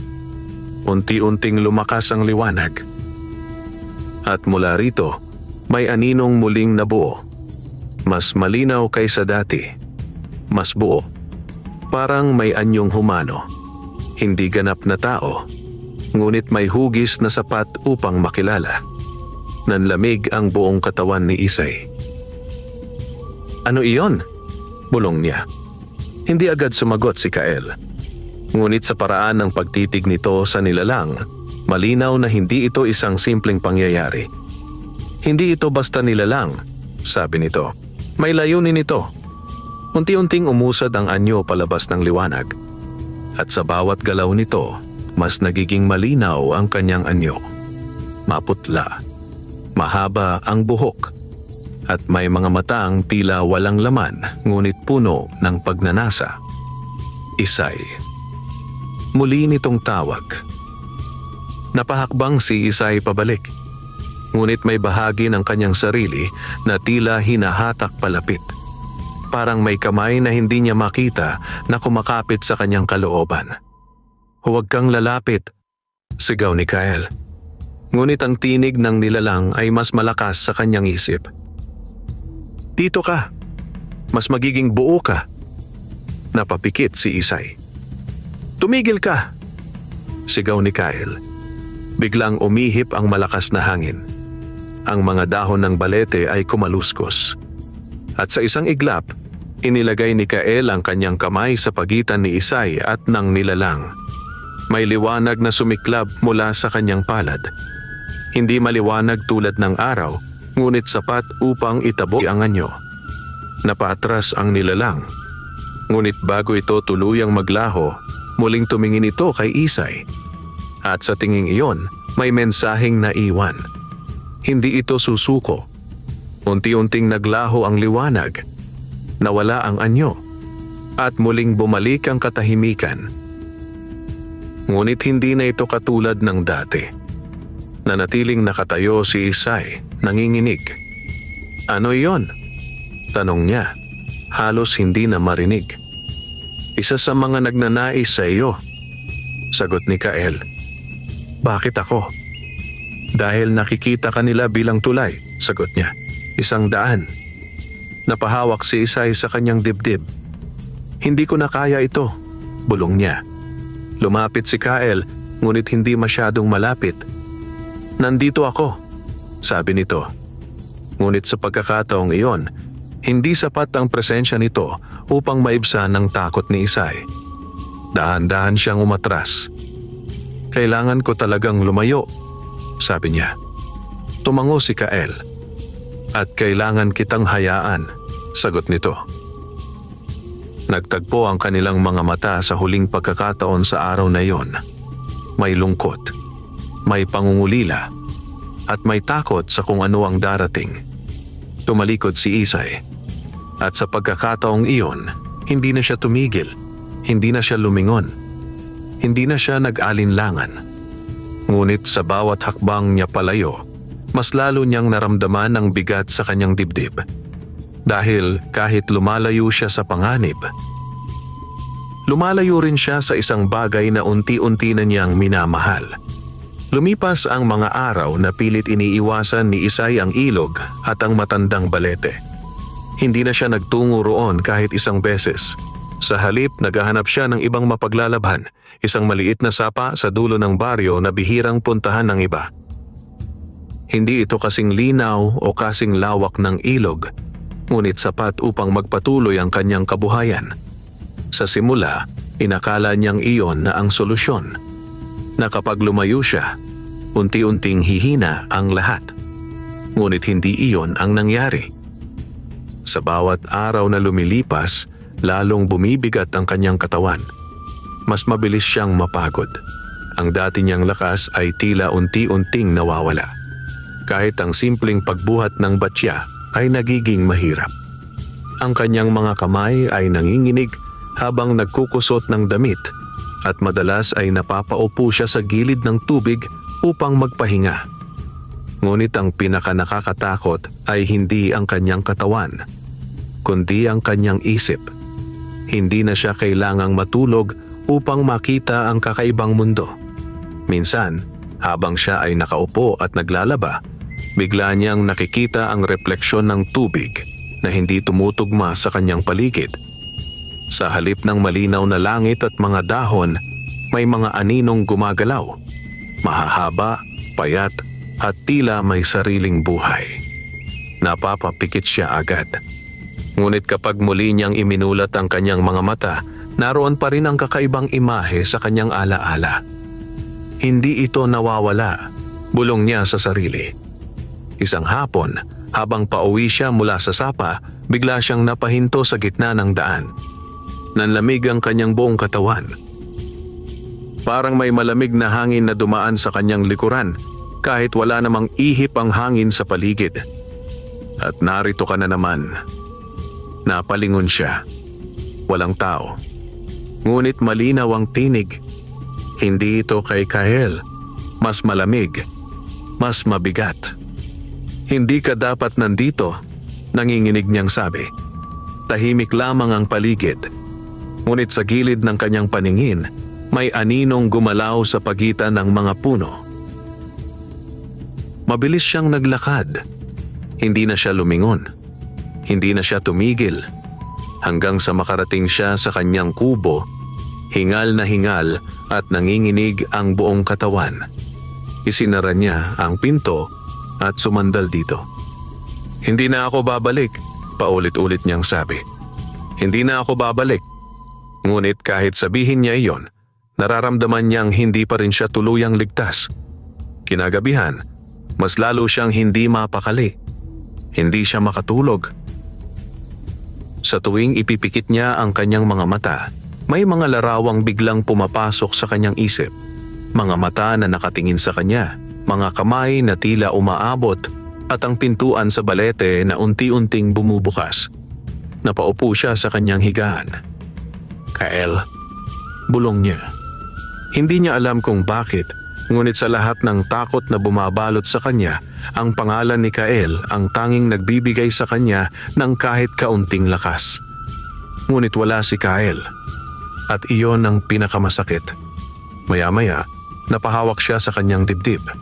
May kakaibang kirot. Hindi matindi, ngunit sapat upang maramdaman niyang may mali. Parang may unti-unting kumakain sa kanyang lakas mula sa loob. Huminga siya ng malalim, ngunit hindi iyon sapat upang mawala ang pakiramdam. Ganito ba ang sinasabi niya? Pulong niya.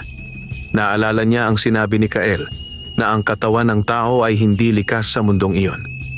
Na kahit hindi siya tuluyang pumasok, ang ugnayan pa lamang ay sapat upang magsimula ang pagbabago. At ngayon, nararanasan na niya iyon. Kinabukasan, Hindi na siya nakabangon agad. Nanatili siya sa kanyang higaan, pakiramdam ay napakabigat ng kanyang katawan. Kahit ang pagbangon ay tila isang napakahirap na gawain. Hindi ako ganito noon, mahina niyang sabi. Pinilit niyang bumangon. Unti-unti siyang tumayo, ngunit agad siyang napahawak sa dingding nang siya ay mahilo. Hindi maaari. Sa salamin na yari sa lumang metal na nakasabit sa kanyang kubo, nakita niya ang kanyang sarili. Maputla. Mas maputla kaysa dati.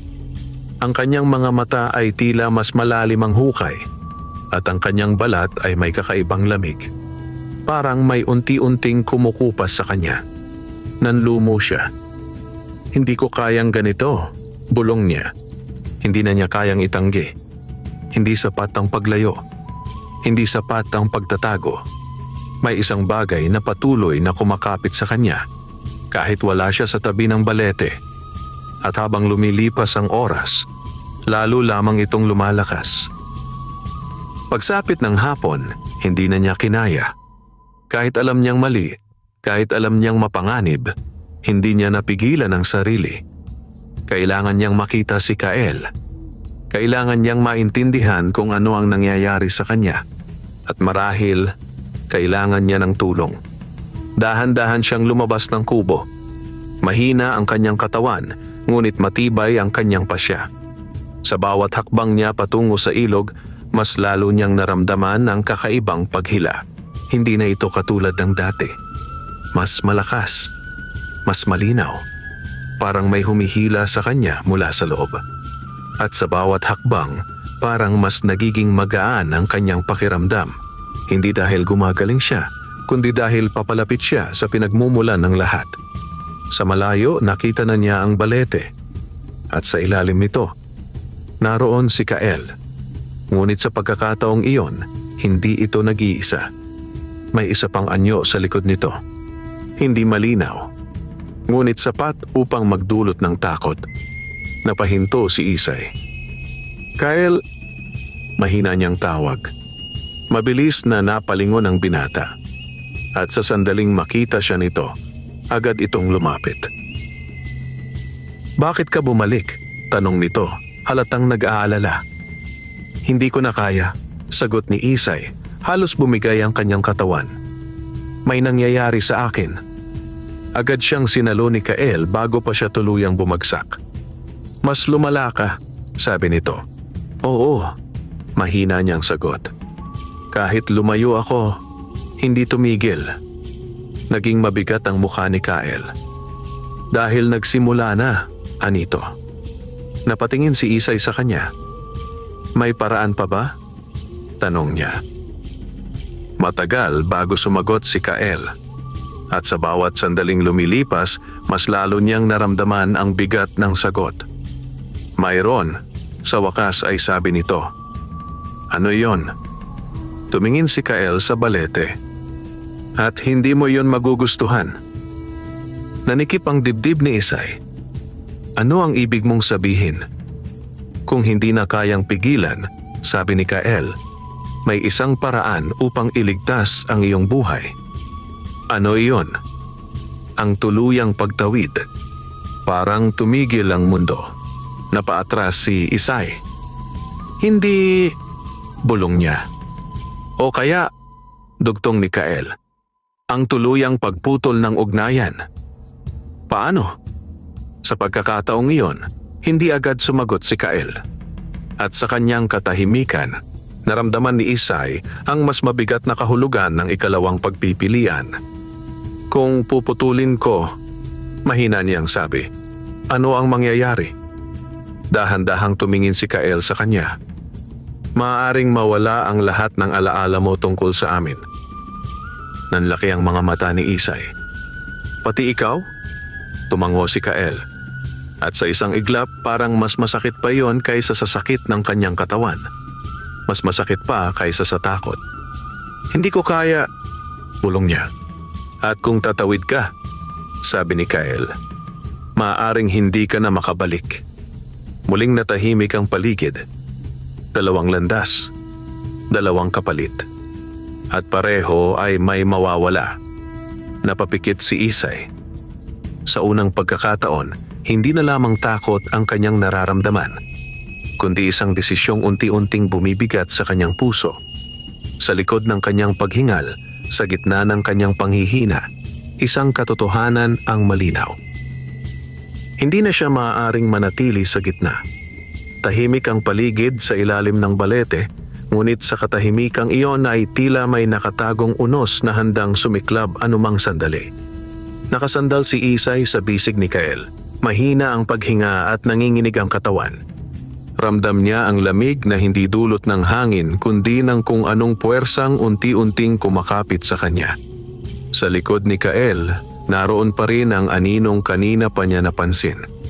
Hindi ito gumagalaw. Ngunit hindi rin ito nawawala. Parang naghihintay lamang. Ano iyon? Mahina niyang tanong, pilit pinatatag ang sarili. Bahagyang humarap si Kael sa likuran niya, tila tinitiyak ang presensya ng nilalang. Isa sa mga nagmamasid, sagot nito.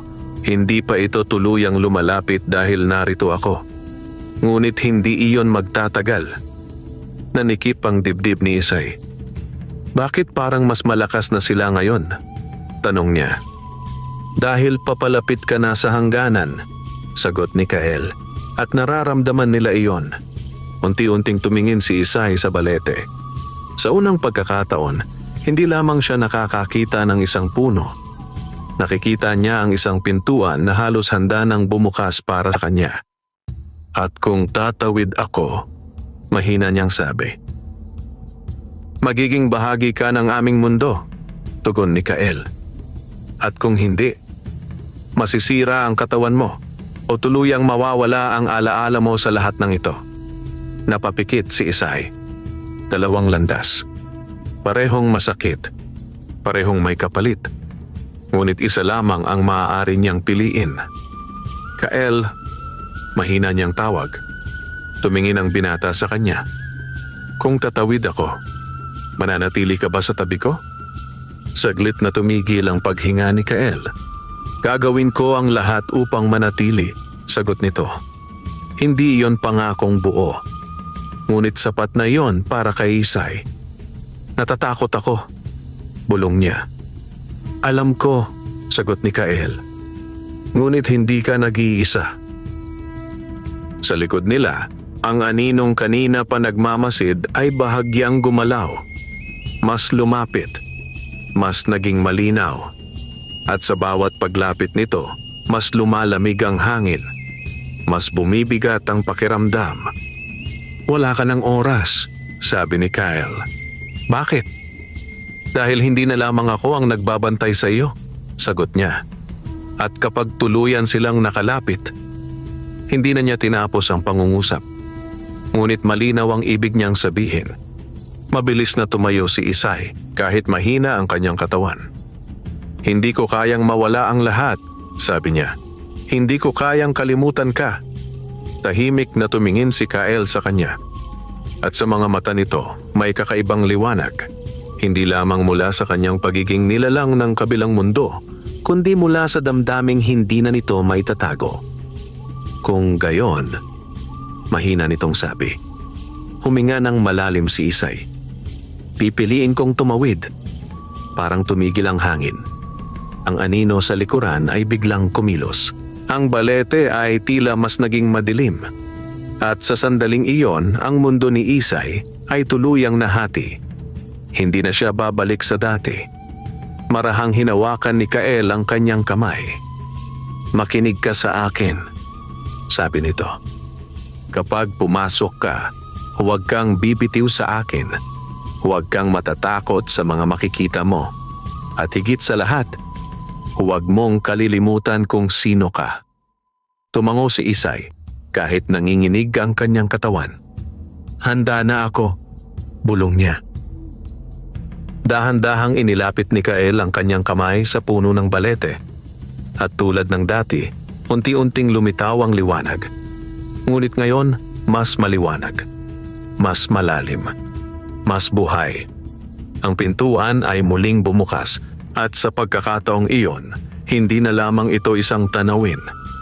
Ito ay isang paanyaya, isang tawag, isang kapalaran. Napahigpit ang hawak ni Isay sa kamay ni Kael. "Kael, narito lang ako," sagot nito. Sa likod nila, ang anino ay biglang sumugod. Ngunit bago pa ito makalapit, isang malakas na liwanag ang sumiklab mula sa balete. At sa isang iglap, hinila ni Kael si Isay papasok. Sa unang hakbang pa lamang, nagbago ang lahat. Parang nawalan ng bigat ang kanyang katawan. Ang hangin ay naging kakaiba. Hindi malamig, hindi mainit, kundi isang uri ng pakiramdam na hindi niya pa nararanasan. Napapikit siya. At nang muli niyang iminulat ang kanyang mga mata, wala na ang ilog, wala na ang baryo, wala na ang mundong kinagisnan niya. Sa halip, naroon siya sa isang kagubatan na kumikislap sa bawat galaw ng liwanag. Ang mga puno ay tila buhay. Ang lupa ay may sariling ningning. At ang hangin ay puno ng mga bulong na hindi niya maintindihan. Napahawak siya kay Kael. "Nandito na tayo," sabi nito. Ngunit sa halip na kapanatagan, may kakaibang pakiramdam na sumiksik sa dibdib ni Isay. Parang may nawawala. Parang may bahagi ng kanyang sarili na naiwan sa kabilang panig. "Kael," mahina niyang sabi. Tumingin ito sa kanya.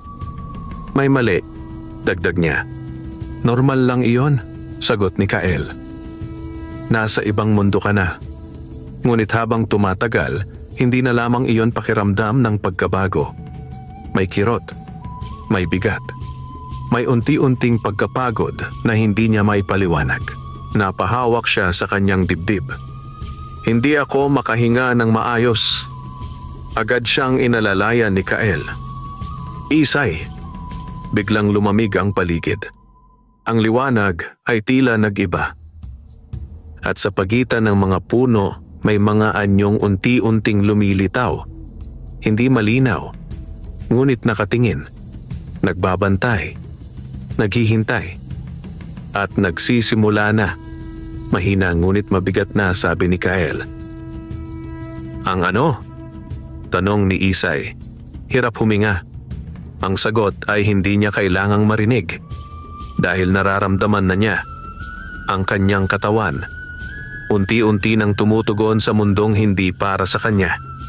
Sa unang pagkakataon mula nang siya ay tumawid, naunawaan ni Isay ang tunay na kapalit ng kanyang pinili. Hindi sapat ang pag-ibig upang baguhin ang batas ng mundo.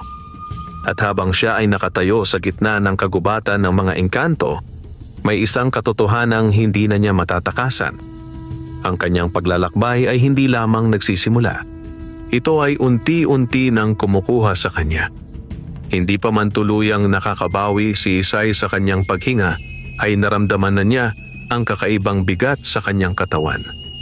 Ang mundong kanyang kinaroroonan ay napakaganda, higit pa sa anumang nakita niya sa buhay. Ang mga puno ay kumikislap na tila may sariling ilaw. Ang hangin ay may dalang banayad na halimuyak na hindi niya maipaliwanag, at ang lupa ay parang may sariling tibok. Ngunit sa kabila ng lahat ng iyon, hindi niya maramdaman ang kapayapaan. Sa halip may unti-unting kirot na kumakapit sa kanya. "Kael!" mahina niyang tawag, hawak ang kanyang dibdib. Agad siyang inalalayan ng binata. "Nararamdaman mo na," sabi nito, puno ng pag-aalala ang tinig. Bakit parang lumalala?" hirap niyang sabi. "Dahil nasa loob ka na," sagot ni Kael. "At ang iyong katawan ay hindi pa handa sa mundong ito." Napapikit si Isay. "Hindi ba ako masasanay?" tanong niya. Hindi agad sumagot si Kael. At sa katahimikan na iyon, unti-unting lumalim ang takot ni Isay. "Kael!" muli niyang tawag, nanginginig ang tinig. "Tingnan mo ako," sabi nito. Dahan-dahang iminulat ni Isay ang kanyang mga mata. "Narito ka dahil pinili mo ito," ani Kael, "at hindi kita pababayaan." Ngunit kahit marinig niya iyon, hindi mawala ang pangamba sa kanyang dibdib. dahil ramdam niyang may mali. Hindi ito simpleng pag-a-adjust. May kumukuha sa kanya. Sa paligid nila, unti-unting lumilitaw ang mga nilalang. Hindi sila ganap na tao. May ilan na maganda ang anyo, halos katulad ni Kael, ngunit may kakaibang kinang sa kanilang mga mata. May ilan namang tila gawa sa usok at liwanag, at ang iba ay hindi malinaw ang hugis. Lahat sila ay nakatingin kay Isay. Pinagmamasdan siya. Parang isang bagay na bago. Isang bagay na hindi dapat naroroon. Napahigpit ang kapit ni Isay sa braso ni Kael. Bakit sila nakatingin? Tanong niya. Dahil ikaw ay kakaiba, sagot ni Kael. Isang tao sa aming mundo. Hindi ba nila ako tatanggapin? Tahimik si Kael. At hindi lahat, dagdag niya sa wakas. Nanlamig ang pakiramdam ni Isay. May mga tutol? Tanong niya. Oo, sagot ni Kael. May mga naniniwala na ang tao ay hindi dapat tumawid. Bakit? Dahil ang presensya mo ay maaaring magdulot ng pagbabago, paliwanag niya. At hindi lahat ay handang tanggapin iyon. Muling sumikip ang dibdib ni Isay. Hindi pa man siya nakakagalaw ng maayos sa mundong ito, may mga mata nang nagmamasid sa kanya. Hindi lamang may pag-usisa, kundi may pag-aalinlangan. At marahil, may galit. Habang naglalakad sila sa loob ng kagubatan, mas lalo pang naramdaman ni Isay ang panghihina. Ang kanyang mga tuhod ay tila nawawalan ng lakas. Ang kanyang paghinga ay nagiging mabigat. At ang kanyang paningin ay paminsan-minsang lumalabo. Hindi ko kaya, mahina niyang sabi. Huminto si Kael. Hindi niya pinakawalan ang kamay ni Isay. May isang paraan, sabi nito. Para saan? Upang mapatatag ang iyong katawan, sagot niya. Paano? Tumingin si Kael sa malalim na bahagi ng kagubatan. May isang lugar dito, anito. Isang sagradong bahagi ng aming mundo. Doon, maaaring matulungan ang isang katulad mo. Katulad ko? Tanong ni Isay. Isang tumawid. Napatingin si Isay sa kanya. May iba pa? Mayroon, ngunit hindi lahat ay nagtagal. Nanikip ang dibdib ni Isay. Kung gayon, ano ang mangyayari sa akin? Kung hindi ka matutulungan, sagot ni Kael, unti-unti kang manghihina hanggang sa tuluyan kang mawala. Parang tumigil ang kanyang puso. Mawawala? Hindi lamang mamamatay, sabi ni Kael, kundi maglalaho. Parang hindi ka kailanman naging bahagi ng mundo. Napaluha si Isay. Ganito ba ang kapalit ng pinili ko? Hindi agad sumagot si Kael. Ngunit sa kanyang katahimikan, naroon ang sagot. Sa sandaling iyon, may isang nilalang ang lumapit sa kanila. Mas malinaw ang anyo nito kaysa sa iba. Mukha itong babae, maganda. Ngunit may kakaibang lamig sa kanyang aura. Ang kanyang mga mata ay tila naglalaman ng liwanag na hindi pangkaraniwan. Huminto ito sa harap nila. At siya ang pinili mong dalhin? Tanong nito kay Kael. May lamig ang kanyang tinig. Hindi pag-uusisa, kundi paghuhusga. Tumayo ng tuwid si Kael. Siya ang pinili ng pintuan, sagot nito. Hindi iyon sapat, sabi ng nilalang. Ang mga tao ay mahina, hindi sila dapat narito. Napayuko si Isay. Hindi ko ginusto na maging ganito, mahina niyang sabi. Napatingin sa kanya ang nilalang. At sa unang pagkakataon, nagtagpo ang kanilang mga mata. May kung anong sumilip sa tingin ng nilalang. Hindi galit, kundi isang uri ng malamig na pag-aaral. Ngunit pinili mong tumawid, sabi nito. Oo, sagot ni Isay, kahit nanginginig ang kanyang tinig. Kung gayon, dapat mong tanggapin ang kapalit. Nanahimik ang paligid. Ang mga nilalang sa paligid ay tila mas naging mapagmasid. At ano ang kapalit? Tanong ni Isay. Bahagyang ngumiti ang nilalang. Ang iyong sarili. Nanlamig ang buong katawan ni Isay. Hindi ko maintindihan, sabi niya. Upang manatili ka rito, paliwanag ng nilalang, kailangan mong maging katulad namin. Napatingin si Isay kay Kael. Posible ba iyon? Tanong niya. Tahimik si Kael. At may kapalit iyon, dagdag ng nilalang. Ano? Ang iyong pagiging tao. Parang gumuho ang mundo ni Isay. Kung pipiliin ko yon, ano ang mangyayari sa akin? Magbabago ka, sagot ng nilalang. Hindi agad, ngunit unti-unti, hanggang sa hindi mo na maalala kung sino ka noon. Napaatras si Isay. Hindi, bulong niya. Ngunit habang sinasabi niya yon, naramdaman niya ang kanyang panghihina, ang kanyang paghinga, ang kanyang katawan na tila hindi na tumutugma sa mundong ito. Wala ka ng ibang pagpipilian, sabi ng nilalang. Mayroon, biglang sabi ni Kael. Napatingin ang nilalang sa kanya. May isa pang paraan, dagdag ni Kael. Alam mo kung ano ang ibig sabihin yon? Malamig na sagot ng nilalang.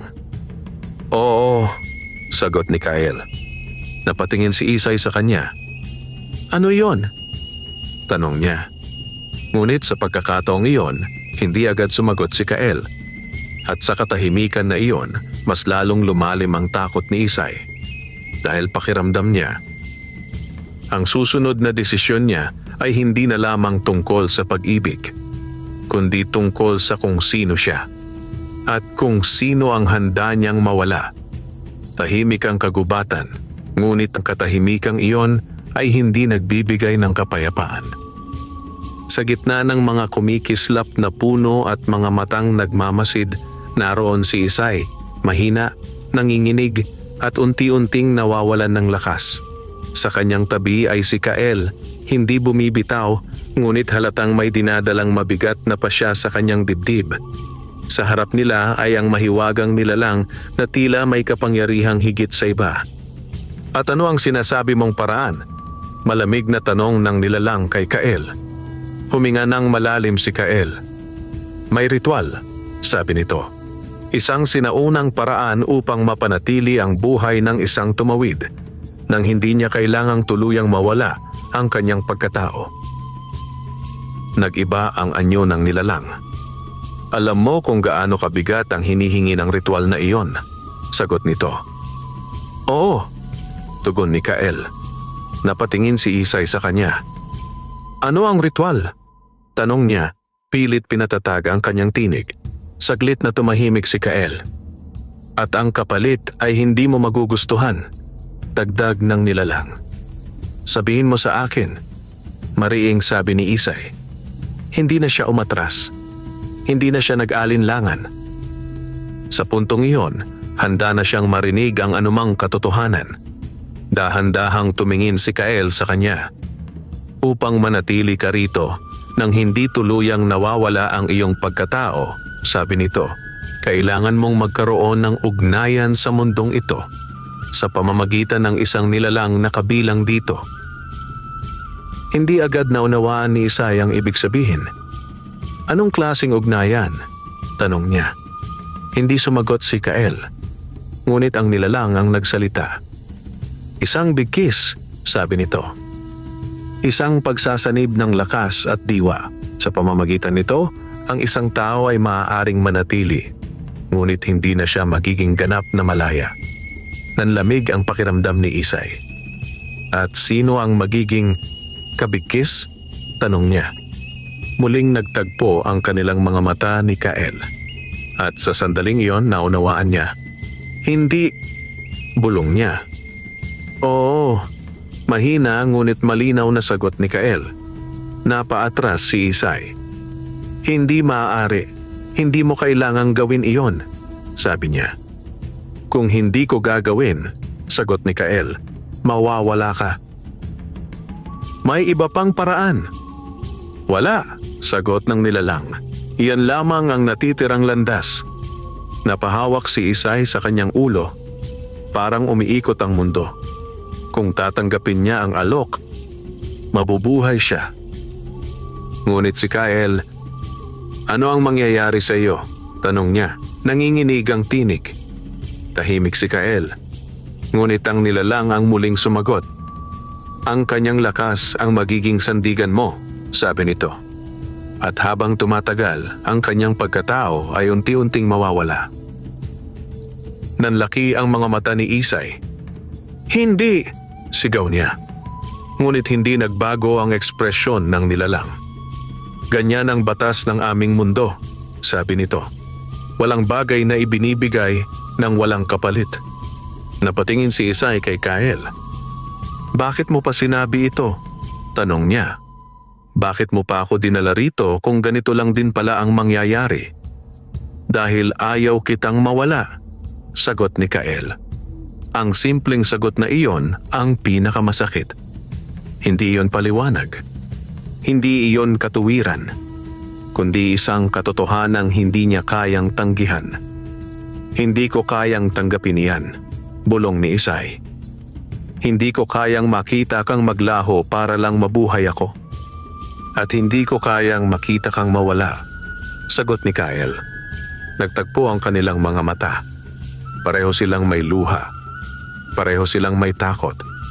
Pareho silang may pag-ibig na hindi sapat upang baguhin ang batas ng mundo. Kung hindi mo tatanggapin, sabi ng nilalang, unti-unti siyang mawawala at sa huli, walang matitira. Kung tatanggapin ko, sagot ni Isay, mawawala siya. Oo, tahimik ang kagubatan. Walang hangin. Walang galaw. Tanging ang tibok ng puso ni Isay ang kanyang naririnig. At sa tibok na iyon, may isang desisyon na kailangang gawin. Unti-unting lumuhod si Isay. Hindi dahil sa panghihina, kundi dahil sa bigat ng kanyang pinapasan. Bakit ganito? Bulong niya. Bakit kailangang ganito ang kapalit ng pag-ibig? Walang sumagot. Dahil ang sagot ay matagal nang umiiral sa mundo na ang pag-ibig kung minsan ay hindi sapat upang iligtas ang dalawang taong nais magkasama.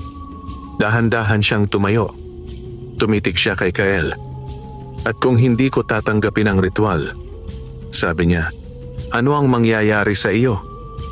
Mananatili ako, sagot ni Kyle. Ngunit mawawala ka. Kung tatanggapin ko, mananatili ka, sagot niya. Ngunit ako ang mawawala. Napapikit si Isay. Sa sandaling iyon, malinaw na malinaw ang lahat. Hindi ito pagpili sa pagitan ng buhay at kamatayan, kundi pagpili kung sino ang mabubuhay at sino ang mawawala. Kyle, mahina ngunit matatag ang kanyang tinig. Tumingin ang binata sa kanya. Salamat, sabi niya. Para saan? Tanong ni Kyle. Sa pagligtas sa akin, sa pagmamahal sa akin, at sa pagbibigay sa akin ng dahilan upang makita ang mundong ito. Napailing si Kyle. Huwag mo akong pasalamatan, sabi nito. Sabihin mo na lang kung ano ang pipiliin mo. Muling tumingin si Isay sa kanya. At sa pagkakataong iyon, wala nang pag-aalinlangan sa kanyang mga mata. Hindi ko kayang mabuhay sa mundong ito kung mawawala ka, sabi niya. Nanlaki ang mga mata ni Kyle. Isay, pipiliin kong manatili bilang tao, dugtong niya. Kahit ang kapalit ay ang aking pagkawala. Tahimik ang paligid. Ang mga nilalang ay tila nagulat.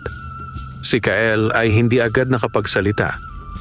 Hindi mo kailangang gawin ito, sabi nito. Kailangan, sagot ni Isay. Dahil ito ang tanging paraan upang manatili akong ako at hindi maging dahilan ng pagkawala mo. Unti-unting tumulo ang luha sa kanyang mga mata. Mas gugustuhin kong mawala kaysa mabuhay sa mundong hindi ka na bahagi. Nanlumo si Kyle. At mas gugustuhin kong mawala kaysa makita kang maglaho, sagot nito. Ngunit sa pagkakataong iyon, si Isay ang hindi na umatras. Hindi na ito tungkol sa kung ano ang gusto natin, sabi niya, kundi kung ano ang tama. Muling natahimik ang kagubatan. At sa katahimikang iyon, isang sakripisyo ang unti-unting nabuo. Dahan-dahang lumapit si Isay kay Kael. Hinawakan niya ang mukha nito. Sa unang pagkakataon, hindi na siya natakot. Hindi na siya nag-alinlangan.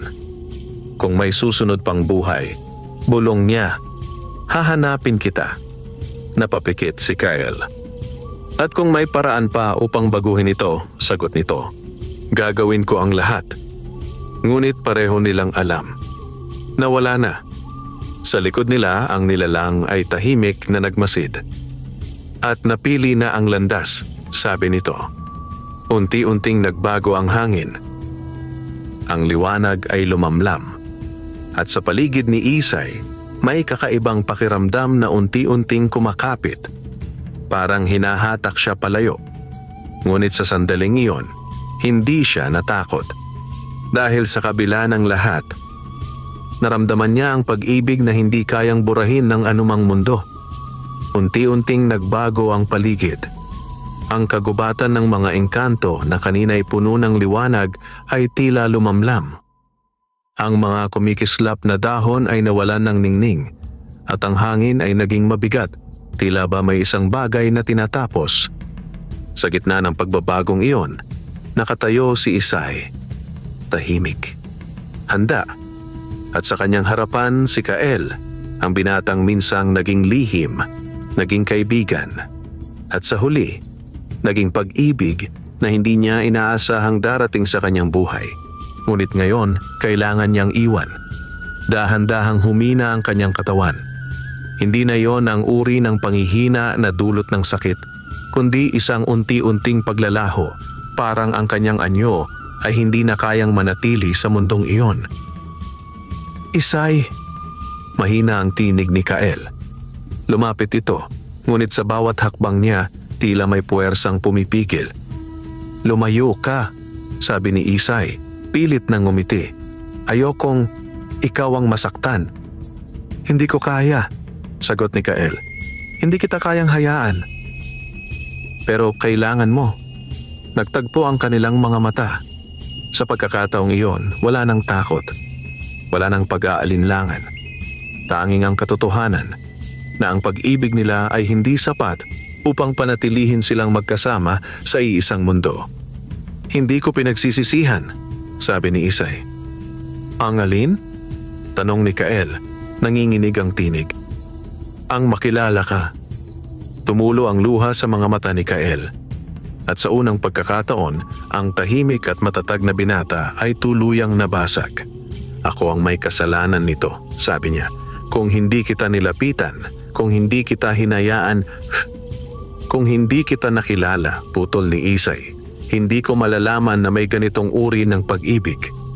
Tahimik na napayuko si Kael. At sa katahimikang iyon, mas lalong naging malinaw ang sakit na hindi na nila maiiwasan. Sa paligid nila, unti-unting lumilitaw ang liwanag, hindi tulad ng dati, kundi isang malamlam na ningning na tila naghahanda sa pag-alis ni Isay. Ang nilalang na kanina pa nagmamasid ay muling nagsalita. Ang kanyang oras ay nagtatapos, sabi nito. Hindi sumagot si Kael. Hindi niya kayang tanggapin. Ngunit kahit hindi niya tanggap, hindi niya kayang pigilan. Dahan-dahang lumapit si Isay. Sa kabila ng puwersang humihila sa kanya, nagawa niyang itaas ang kanyang kamay at marahang hinawakan ang pisngi ni Kael. Alagaan mo ang mundo mo, bulong niya. At ikaw, sagot ni Kael, hirap magsalita. Huwag mo akong kalimutan. Umiti si Isay. Isang ngiting puno ng lungkot, ngunit may halong kapayapaan. Hindi kita makakalimutan, sabi niya. At kahit mawala ako, alam kong may bahagi ko na mananatili sa'yo. Humigpit ang hawak ni Kael sa kanyang kamay. Ngunit unti-unti naramdaman niya na nawawala na ang init ni Isay. Parang hinahawi ng hangin. Parang unti-unting tinatanggal sa kanyang hawak. Isay, tawag niya, desperado. Ngunit hindi na siya makalapit. Ang liwanag ay unti-unting bumalot kay Isay. At sa loob ng liwanag na iyon, ang kanyang anyo ay nagsimulang maglaho. Hindi biglaan, kundi marahan. Parang isang alaala na unti-unting kumukupas. Sa huling sandali, muling nagsalita si Isay. Kael, tumingin siya sa binata. At sa susunod, sana sa iisang mundo na tayo. Tumango si Kael, kahit hindi niya alam kung kailan o kung paano mangyayari iyon. Maghihintay ako, sagot niya. At iyon ang huling sandali. Unti-unting nawala si Isay, hanggang sa wala nang natira. Tahimik ang buong kagubatan. Walang gumalaw, walang nagsalita. Tanging si Kael ang nanatiling nakatayo. Hawak ang hangin na kanina'y may laman. Dahan-dahan siyang lumuhod. At sa unang pagkakataon sa kanyang mahabang buhay, umiyak siya. Lumipas ang panahon. Hindi na muling nagbukas ang pintuan para sa isang tulad ni Isay. Ang balete ay nanatiling tahimik. At ang ilog ay patuloy na dumadaloy, na parang walang nangyaring kakaiba. Ngunit sa ilalim ng punong iyon, may isang alaala na hindi kailanman mawawala. Sa tuwing iihip ang hangin, may bulong na maririnig. Hindi malinaw, hindi ganap, ngunit sapat upang maramdaman na may isang pag-ibig na minsang umusbong sa pagitan ng dalawang mundo. Si Kael ay nanatiling tagabantay, ngunit hindi na siya katulad ng dati. Mas tahimik, mas malalim ang kanyang mga mata, at sa bawat araw na lumilipas, may isang alaala siyang hindi kayang pakawalan. Ang dalagang hindi natakot. Ang dalagang pumili ng pag-ibig kahit ang kapalit ay ang kanyang sarili. At sa isang gabi, habang nakatayo siya sa ilalim ng balete, may narinig siyang mahinang tinig. Hindi mula sa mundo niya, kundi mula sa hangin. Kael, napapikit siya. Hindi niya alam kung iyon ay alaala lamang o isang himig mula sa ibang dako. Ngunit hindi niya na kailangang malaman dahil sa kanyang puso. Si Isay ay hindi kailanman nawala. Wakas.